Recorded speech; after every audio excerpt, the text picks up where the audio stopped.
Bakit nga ba bumabagsak ang presyo ng XRP? At may posibilidad ba na maabot nito ang presyong $3 sa lalong madaling panahon?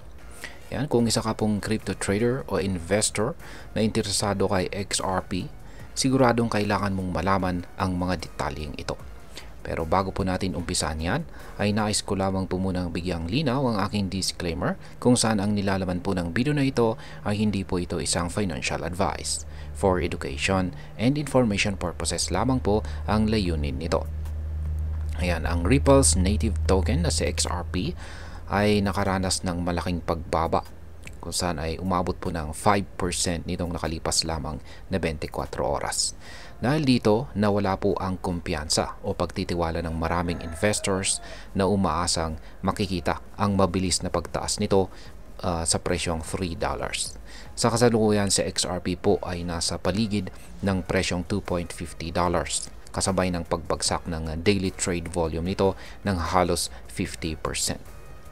Ngayon ay ano po ang mga dahilan ng pagbagsak ni XRP? Ayan. At yan po ay ang isa po sa dahilan rito ay ang repeated outages fuel investor anxiety. Ayan. Isa sa mga pangunahing dahilan ng pagbaba ni XRP ay ang sunod-sunod po na technical issues sa Ripple network. Noong February 4 ay nagkaroon po ng 64-minute network outage na pansamantalang huminto ang block production sa Ripple Ledger, kung saan ay nakaapekto po ng mahigit 80,000 na XRP transactions. Hindi ito ang unang pagkakataon na nagkaroon po ng ganitong problema. Nagkaroon din po ng outage noong September at saka November 2024. Dahil dito, nagdulot ito ng malaking pagkabahala sa mga investor at lumabas ang mga kritisismo tungkol sa reliability ng Ripple Network. Isa sa mga vocal critics ay si Pierre Rochard. Vice President po siya ng Riot Platforms, kung saan ay nanawagan ng detalyadong post-mortem analysis para malaman kung paano po ito maiiwasan sa hinaharap. Ayan, meron din pong market-wide uncertainty. Ayan, weighs on XRP. Bukod po sa mga internal na problema ni Ripple, naapektuhan din po si XRP ng mas malawak na market conditions. Ang patuloy po na epekto ng controversial na Trump tariff ay nagdulot ng pag-aalinlangan sa mga investor, dahilan upang bumaba ang liquidity at saka trading activity.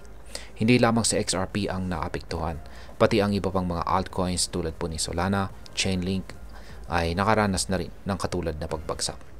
Dahil po sa kawalan katiyakan, marami sa mga traders ang nag-aantay muna bago gumawa ng malalaking hakbang. Hinihintay na maging mas stable po ang market. Ayan. Ngayon ay may pag-asa pa ba na si XRP ay ma-reclaim or makabalik or balikan niya ang presyong $3? Yan. Bagamat may mga hamon, nananatiling positibo po ang pananaw ng ilang mga market analyst tungkol sa long-term prospects ni XRP. Ilan sa mga posibleng catalyst para sa recovery nito ay ang patuloy po na optimism sa legal battle ng Ripple laban sa US Securities and Exchange Commission. Kapag nagkaroon po ng paborableng desisyon, maaaring bumalik ang kumpiyansa ng mga investors. Meron din pong usap-usapan tungkol sa posibleng launching ng isang XRP Exchange Traded Fund or ETF sa bansang Canada na maaaring lumawak pa sa US. Ang matagumpay na launch nito ay posibleng magdulot ng pagtaas ng institutional investment at market demand para kay XRP. Ngayon ay ano naman po ang ipinapakita ng mga technical indicators.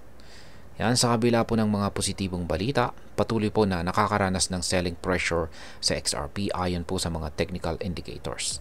Ang mga Moving Average Convergence Divergence Indicator or MACD sa 1-hour chart ay nagpapakita po ng sunod-sunod na red bars sa loob ng isang linggo. Indikasyon na ito po ay nananatiling nasa bearish momentum. Bukod po rito, ang MACD line ay bumaba rin sa ilalim ng signal line na siyang nagpapatibay po ng downtrend.